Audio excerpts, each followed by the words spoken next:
Hey folks, Phil Gallagher here for another week of Daily D&T. This week of Daily D&T, as well as next week of Daily D&T, is brought to you by Crypt Rat.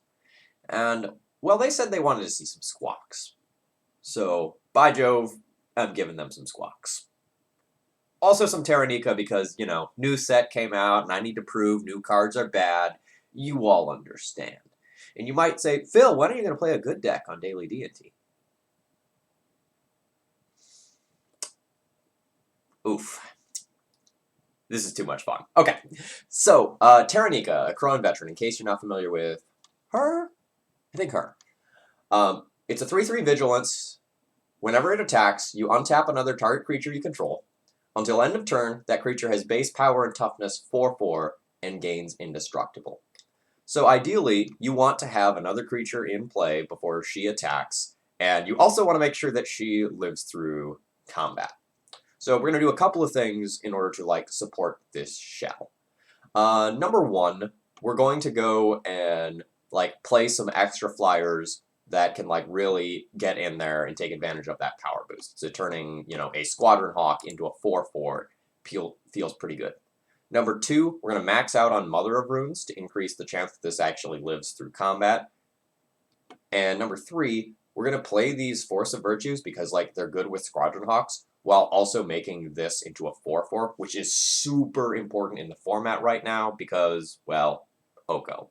You want your elks or your creatures, depending on what turn of the game it is, to be better than opposing elks in some way. So, to get all these cards in here that I wanted to play, I made some unconventional choices. So, we're going to move one Stoneforge and a Batterskull to the sideboard. Game one, we're looking to play a really, really aggressive game plan. So, we're looking to just aggro our opponent out while doing a little bit of control, rather than being a full-on controlling deck. So you'll notice there's no Palace Jailer, Sanctum Prelate, Recruiter of the Guard, that sort of stuff in here. We're looking to be much more aggressive in this shell. That's kind of the big deck building change that I did in order to go and try this idea out. Note, from the get-go, when I did my set review, I said I think this card is basically unplayable. I think it is a poor flex slot. So, this card's also white, so it does pitch to Force of Virtue when we need that to happen. Just saying. But we're going to try to make this work today. The sideboard isn't really anything all that interesting. Since I'm not playing any recruiters and I'm really not looking to play the long controlling game, you'll notice that there's not a lot of silver bullet targets here. So there's no Walking Ballista, no Sanctum Prelate, anything like that. We're looking to turn cards sideways and beat people to death in this week's video. Then next week we'll probably test out another bad card. We have to test out Eidolon of Obstruction and prove that card's bad. Then I can actually probably play a reasonable deck.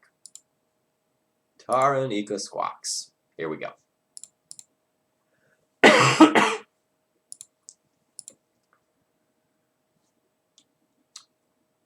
So I don't expect Legacy to change much as of right now, with our new Theros set hitting play.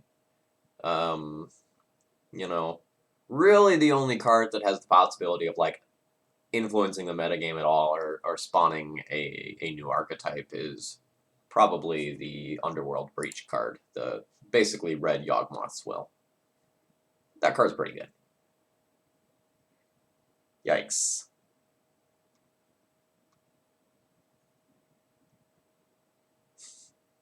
How likely is it that my opponent is playing an all non-basic land deck? Probably pretty unlikely. Aether Vial is a great, great, great card. But I'm not sure that I can keep a hand with literally no action. If my opponent leads on basic island, we're so dead. I'm gonna go ahead and ship this one, try to find something that's more reasonable. Jeez, come on! How many white sources? Probably not enough to keep this. But I'm gonna look at least. 1, 2. Yeah, we only have 15 hits for a white source. We have 2 draws to do it. I'm not in love with that. we'll keep this. We're going to pitch this, and then I need to make a choice about whether or not I'd like to hedge strongly against one archetype, or whether I'd like to be more general. The more general play is to keep a Swords to Plowshares and a Revoker.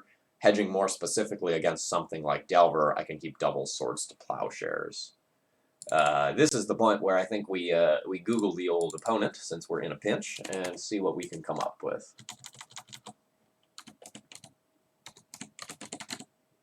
7, 9, 8, 8. No results. I'm going to bottom the Revoker. I feel like if we get paired against something like a Delver deck, and we have the time to remove 2 creatures, stick a Thalia, we have a really good chance of winning this game. Whereas I don't know that our 5-card generalist hand is going to get there in a lot of cases. Alright, so we are probably playing against Bomberman, or some equivalent sort of style of deck. Looks like it's Urza, in fact. Removing Emery from the table is going to feel really, really good.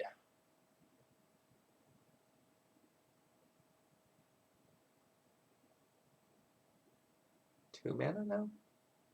Never mind! Never mind at all!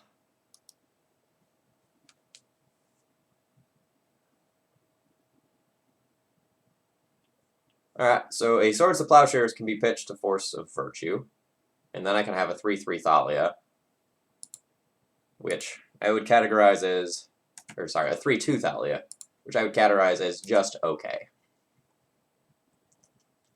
My opponent had a very strong turn 1.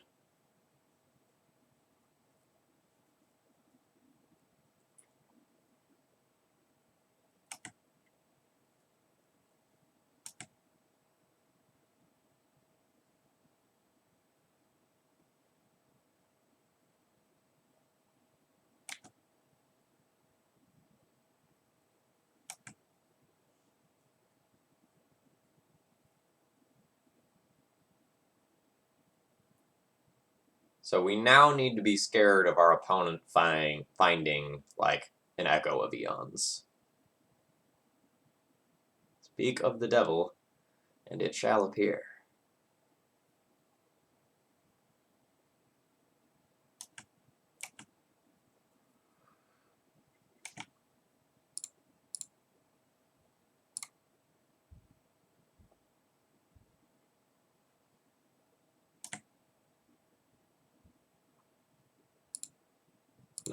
Another dead card, so that's cool.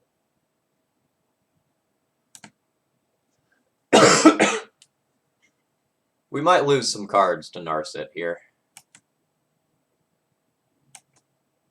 Oh, my opponent just took themselves off of Metalcraft. I like that part. They can get it back via Emery, but it costs them a mana to get a Lotus Petal back from the graveyard, or equivalent.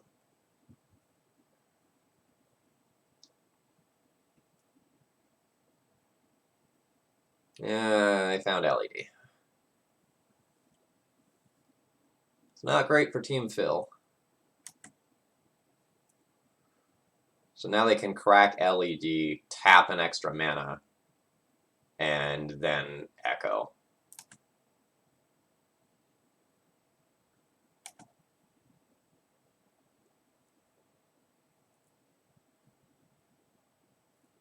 We do some damage to them with this Thalia.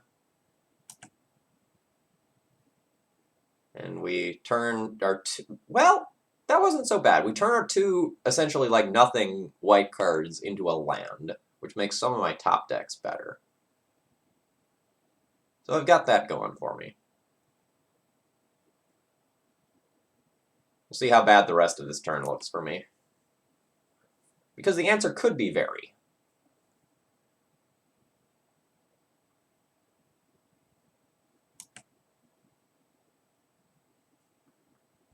Like, my opponent could, like, crack an LED and just Echo again.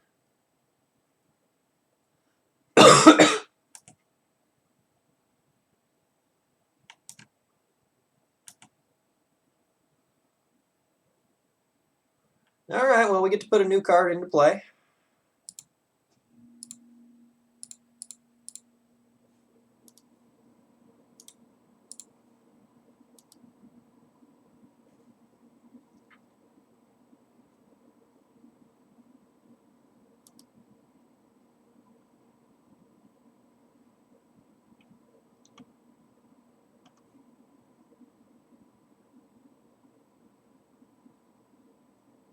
Yeah, this is a problem.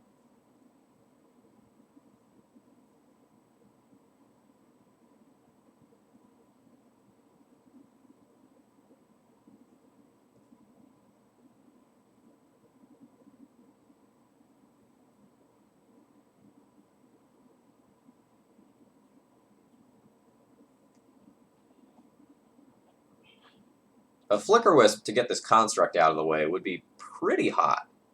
I would get to crash in for a ton of damage.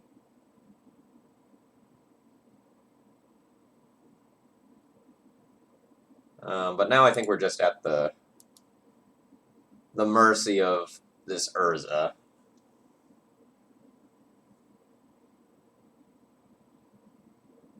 I don't think we're gonna get there. Like, my opponent at minimum gets one extra card every turn.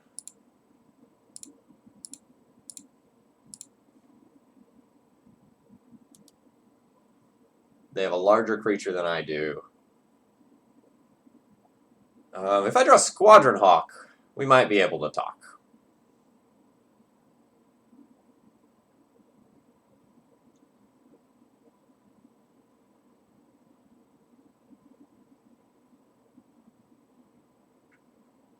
Yeah, so now my opponent has selection plus the bigger body plus more mana. At least they relatively whiffed on their Narset activation.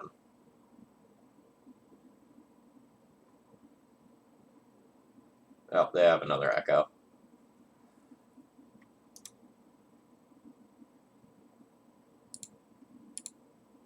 I do get to draw a card. I need those. Not that one. We don't need that one.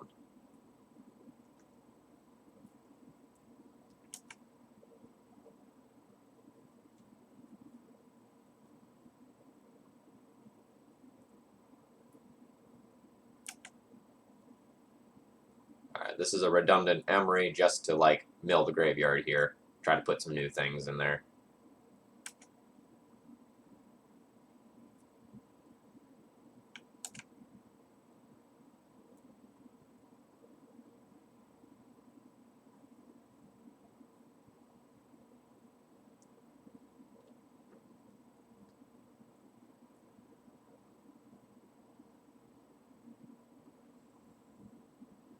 I'm not gonna do it. I'm not gonna concede yet.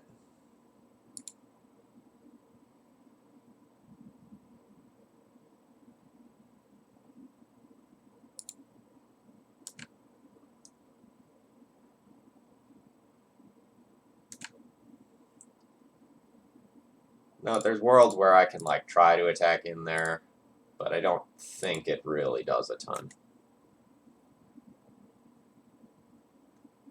It's also possible that I should stop Rashad Importing and just leave up 4 mana in case they draw me into a Force of Virtue that I can just hard cast.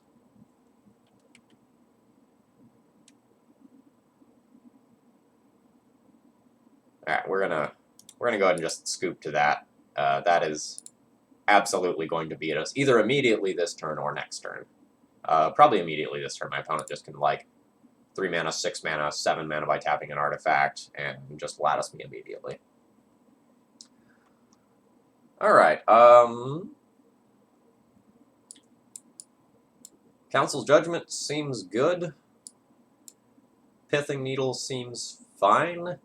I can consider something like Deafening Silence as well, but it's definitely going to be of medium power level. My Mother of Runes isn't particularly good. Like, I can give something pro-blue and get it through an Emery, but that's about it. Essentially, I'd be playing this as something that can help with this synergy. But I think against the basically all-colorless deck...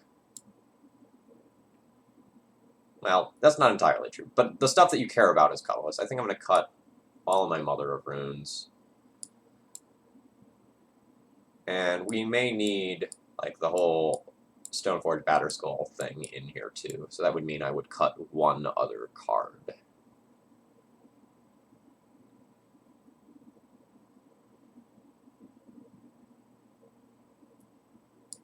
I'm going to go ahead and trim one of these and call that good. The other thing I do is just trim one piece of equipment, or like one ether vial, since my opponent is playing with Karns.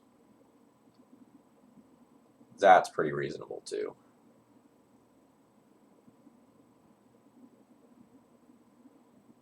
Yeah, I don't hate that, actually. Just like keep more aggressive bodies in the deck.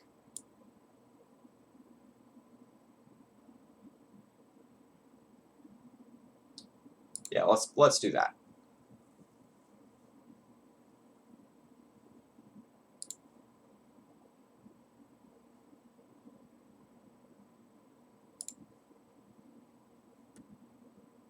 So we keep a hand that's maybe not insane in the matchup, but like we get to start on like Vial into Thalia with a lot of play after that. So while the hand isn't necessarily, I shouldn't be F6ing since I can represent Force of Virtue.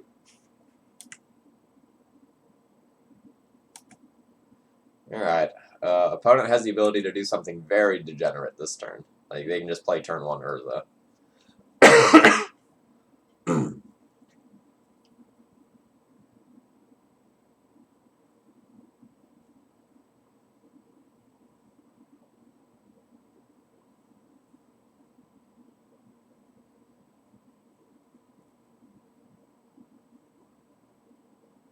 I mean, that's pretty good and probably just beats me as well. But we can set up for some really cool Force of Virtue blowout situations. So that's cool. So while we want Thalia in play against this deck, we really want to try to make my opponent use all of their Walking Ballista counters. So that means playing the creatures with greater toughness first.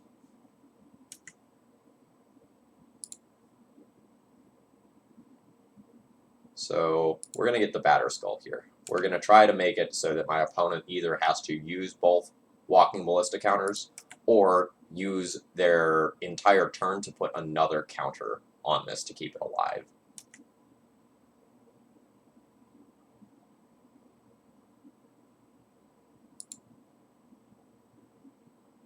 Alright, well, that's something that can occur too. Note that this is a fair spinning of the dice, though.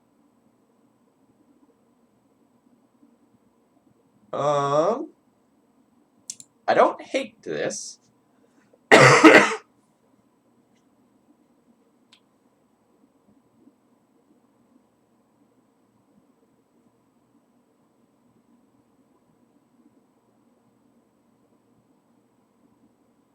Oh, I'm super happy to see them lose their City of Traders.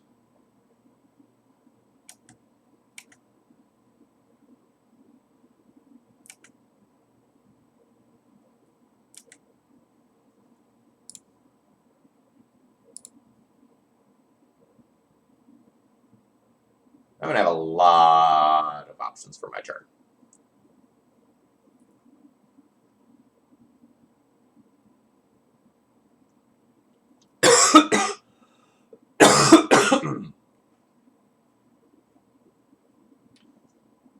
Look, opponent, if you were going to use that Walking Ballista on my Stoneforge Mystic, you probably should have done it on your turn. So I don't know what this upkeep pause is for. Yeah, there we go. Actually, pretty happy to see Force of Virtue.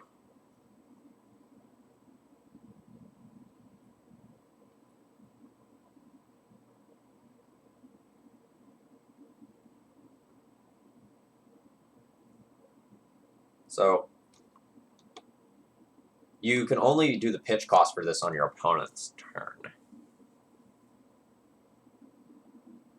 So I can Caracas bounce Psy.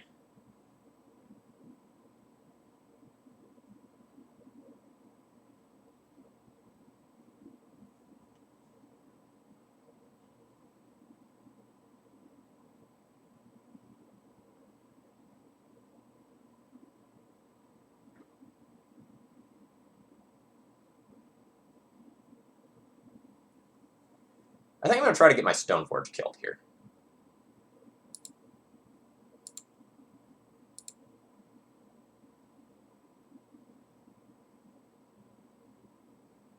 My opponent either uses Walking Ballista, which makes them lose Metalcraft, and then I name something else with this Pithing Needle.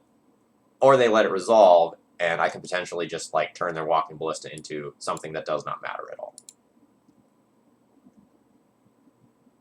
So they did not take the bait there.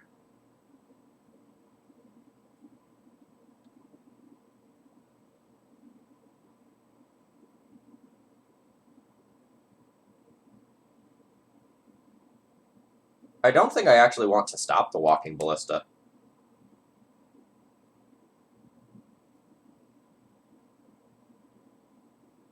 Not with his needle. I think I'd rather stop, like, Karn or Narset.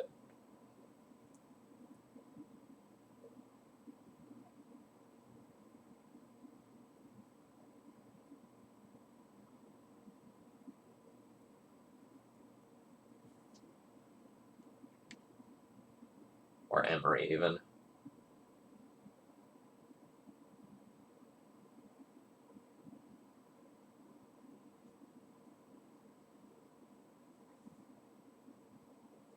It's a really tough decision.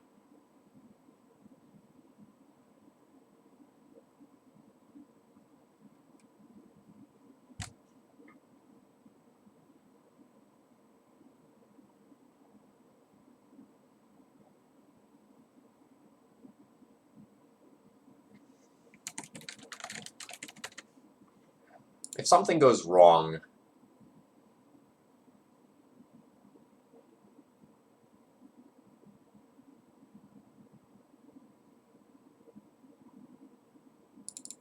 no, I'll source the Plowshares, the Walking Ballista.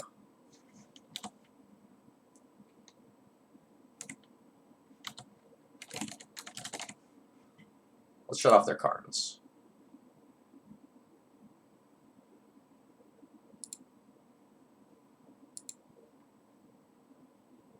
So now we'll go to your turn.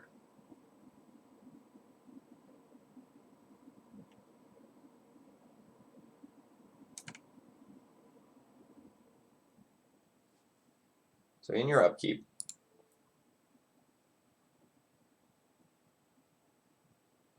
I will junk your Walking Ballista.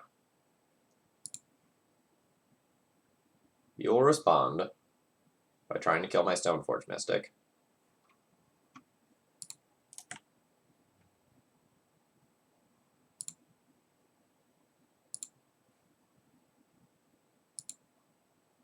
I will keep my Stoneforge Mystic alive.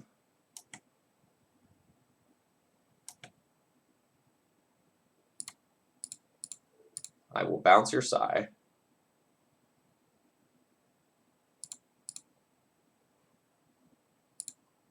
And I will put Athalia into play.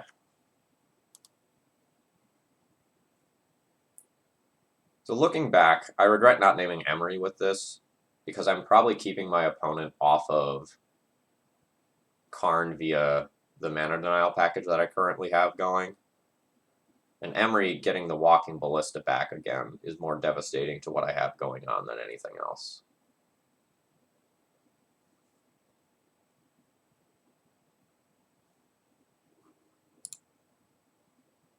We're going to leave that at 2 since we're a Squadron Hawk deck.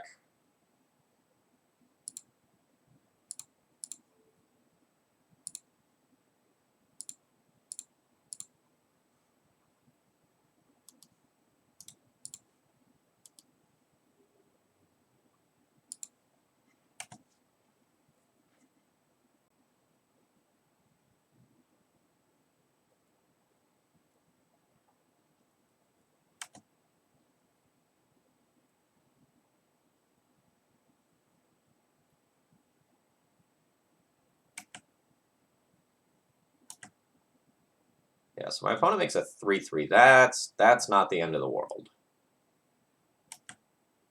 Yeah, there's the punish for the line that I took.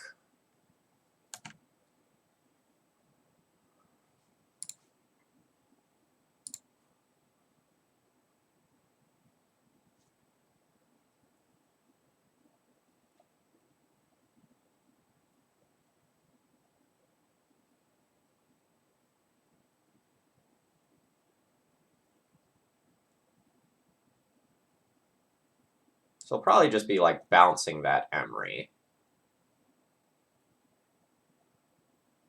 so that they can't Walking Ballista from the graveyard. I don't want to bounce the Urza and give them more constructs.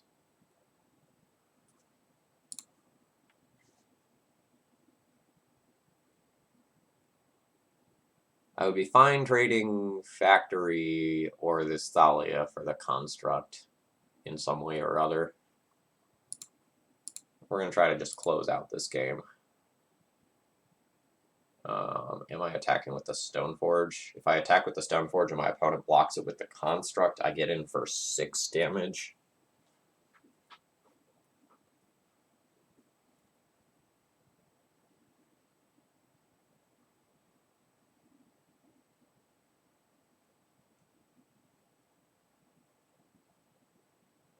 Opponent can't really get rid of the Thalia.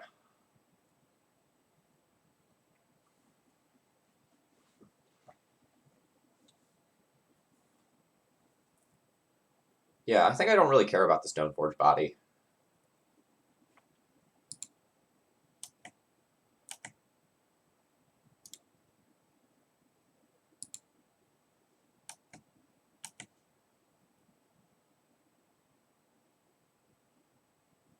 As my opponent obtains more mana, I have to be worried more and more.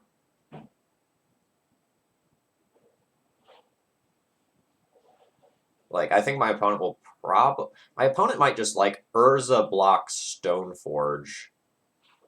And, yeah, Construct block Factory. Yeah, that's fine. I wish I had some piece of interaction so I could, like, take something off the table there.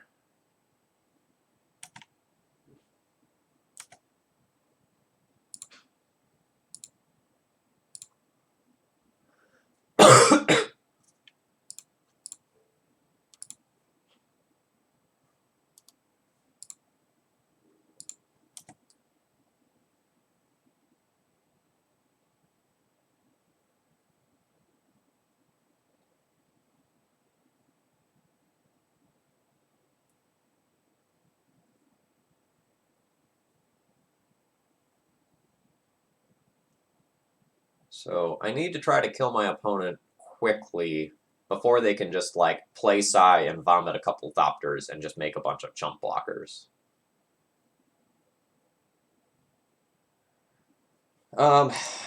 That's annoying for me. That's really annoying for me. They get to shut off my Caracas, and I can't keep bouncing their idiots anymore.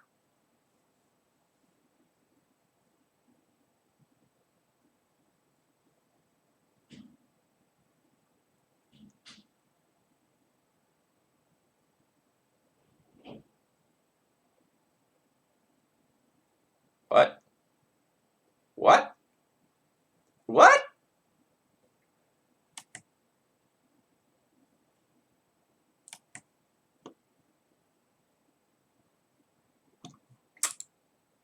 Thank you. We take those.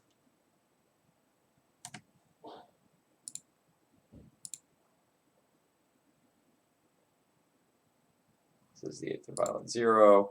We're going to leave the other one at 2. Again, ripping a Squadron Hawk is so sick!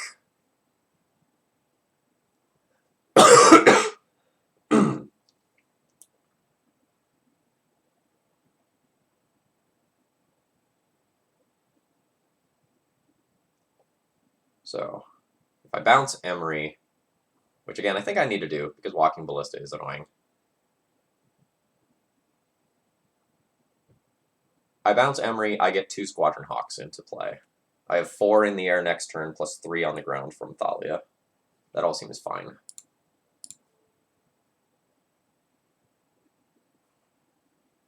Do I want to give them the opportunity to chump block with the Emery, actually? No, probably not. It's worth considering because if they do chump block with the Emery, I can get 3 Hawks into play and kill them next turn in the air. Well, maybe it did. Like, depends on what they would do, but...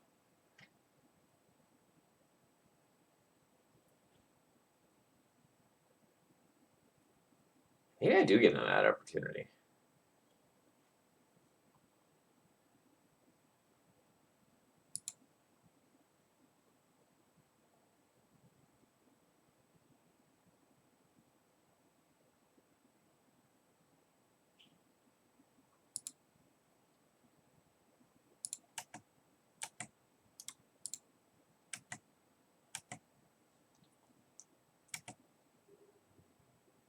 Or they just take it?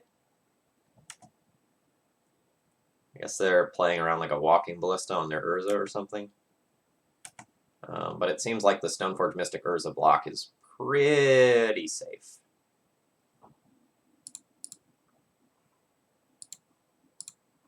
Burbs!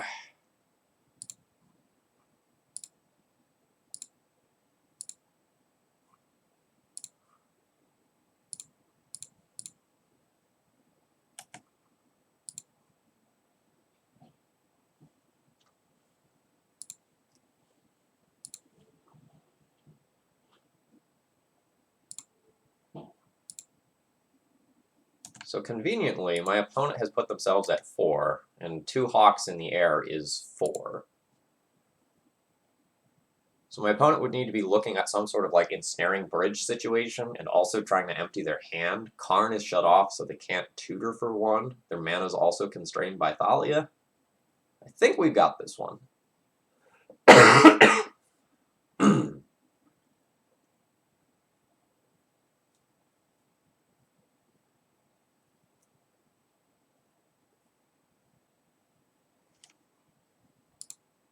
Alright. So now do I want to change anything?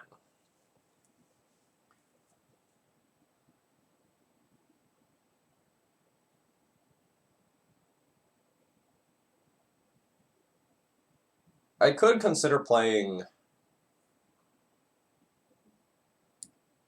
some number of these 6 cards.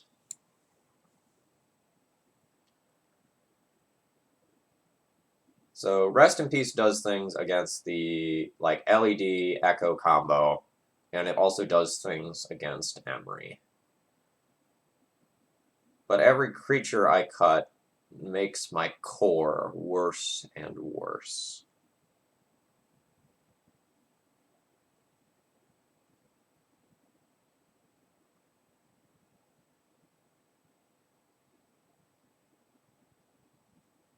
I think we got a little bit of a free roll there by my opponent naming poorly with their Sorceress Spyglass.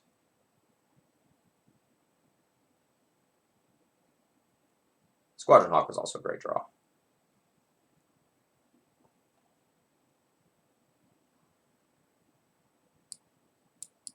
I do kind of want a little bit more interaction when I'm on the draw, and I have less opportunity to just sort of like establish myself before my opponent gets going.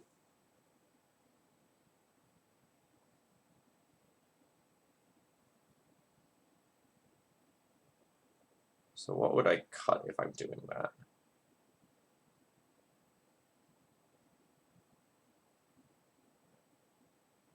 On the draw, my vials are going to be less good against the Chalice. I'm also like starting to hit the point where I'm dipping a little low in terms of creatures.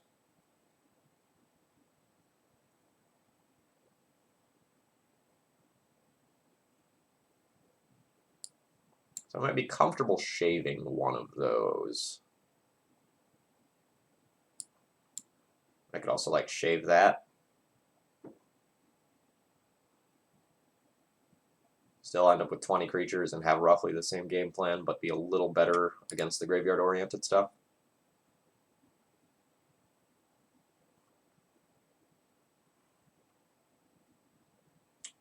So we have a fine but not amazing opening hand that we'll go ahead and keep.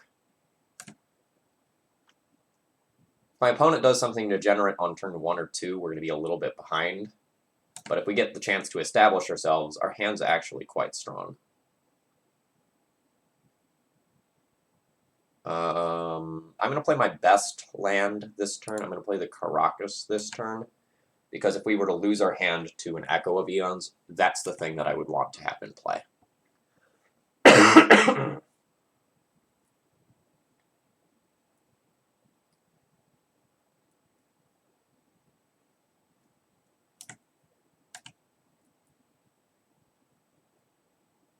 Alright,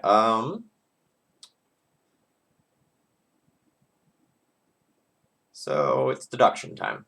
My opponent has played no cards on turns 1 and 2. That makes me think that their hand is full of fat. That is, they have expensive cards like Karn, Narset, Urza in their hand. So the best use of my time here is probably going to be to play my own Thalia here. That doesn't play well against Urza, but against Karn and Narset it does. It will mean that I can't curve into Council's Judgment next turn, though, which is a slight annoyance. I'll play Port as my land. The reason being that if my opponent plays like an Ancient Tomb or something like that, I can have the option to port them plus wasteland them.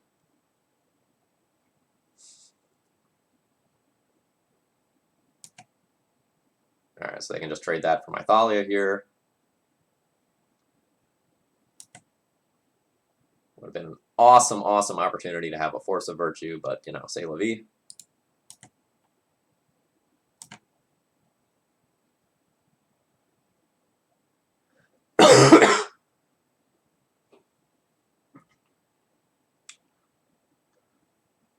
Alright, so the turn's choice is that I can port them, or I can play Rest in Peace.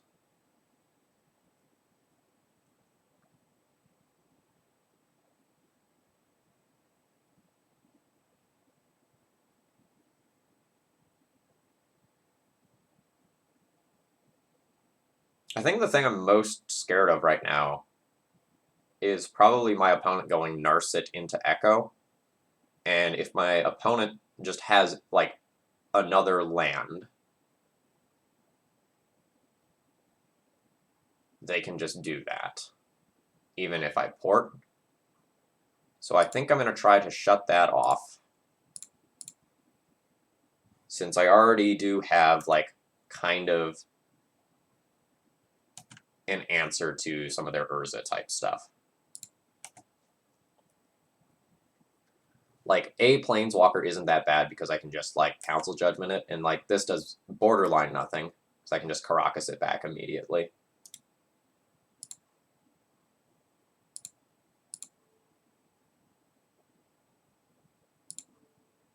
And I'm fine with just bouncing that.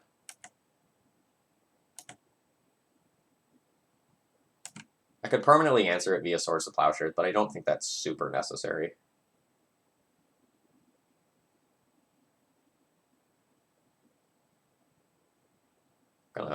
Gonna play a real slow game here.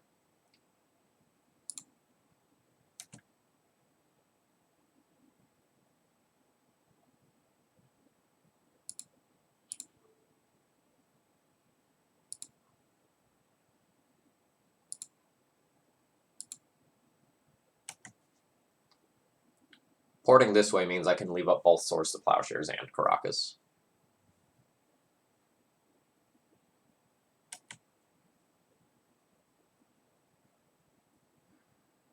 Right, now am I willing to just answer the Sigh?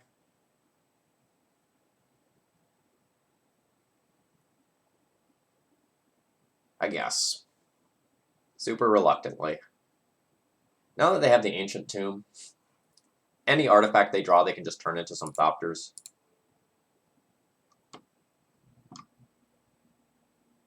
So even though this isn't, like, a great use of my Swords to Plowshares, I think it's fine. Otherwise, like, I'm going to commit myself to, like, wastelanding the Ancient Tomb, porting them, and, like, trying to continue to play that game every turn.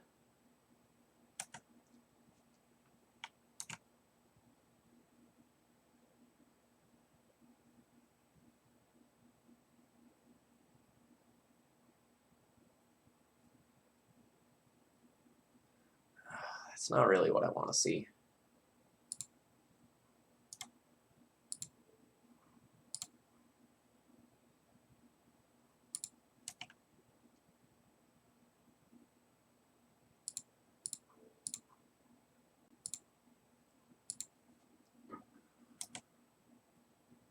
So best draw is probably something like Squadron Hawk. And we'll probably end up Council's Judgmenting that away, depending on what they reveal.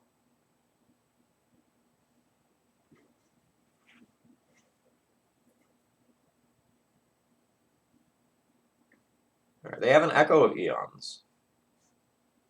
Oh my god.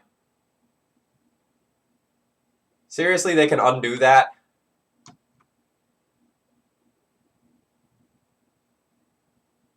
That's so disappointing.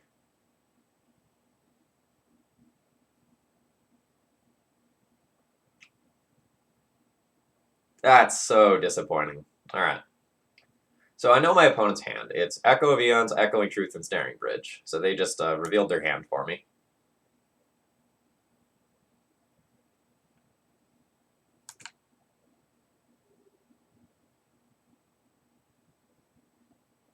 Squadron Hawk is a great draw.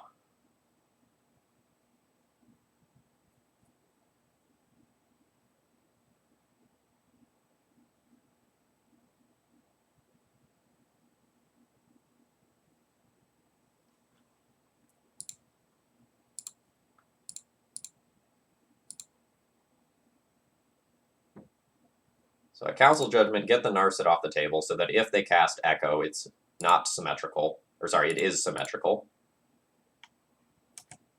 I draw 3 cards.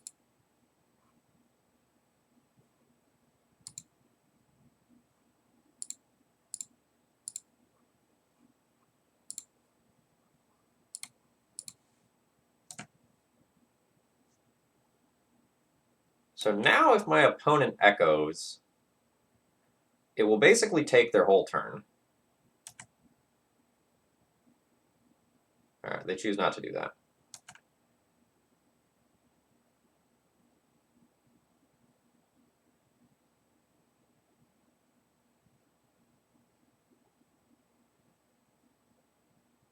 So I got this Ensnaring Bridge to think about. And one of my Council's Judgments is in exile. So I get one more answer to that. But they also have this Echo of Eons, which I think they're heavily incentivized to cast. So there's that. I have 6 mana available to me, so I can just like dump 3 Squadron Hawks in play, trade a Squadron Hawk for a Thopter, call that a turn.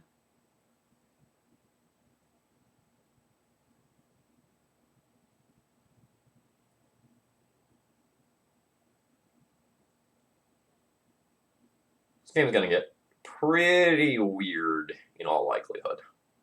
I can also just wait until I find a Force of Virtue, but I think I'm only playing 2. Yeah, the Force of Virtue also kind of works against the Ensnaring Bridge right now.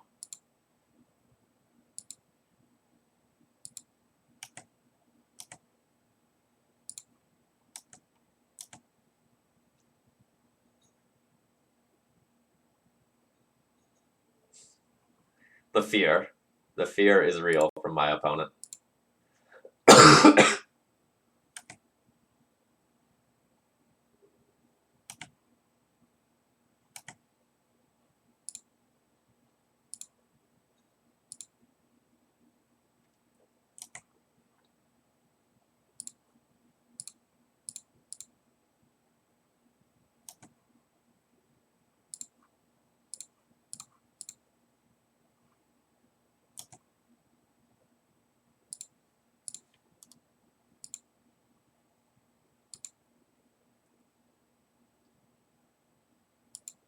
Alright, so you want to try to go ham with your LED this turn. Yeah, that's fine. Drawing that Urza is a lot less fine.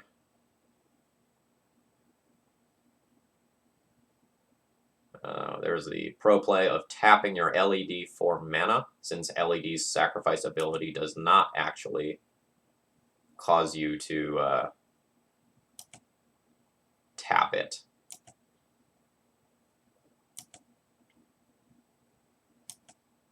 Alright, so it looks like they're going to be able to vomit most or all of their hand.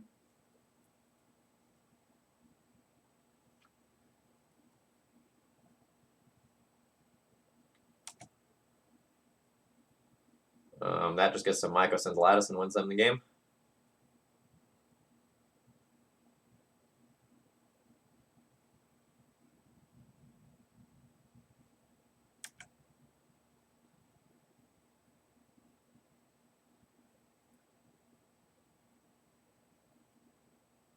So the reason that it wins them the game is because they're hellbent since they can use the LED. So even though like I have 3 creatures in play and I could presumably attack them at some point, I can't actually do that as of right now because of the ensnaring bridge that's here. So womp womp GG's opponent. And we'll be back tomorrow for some more D&T action.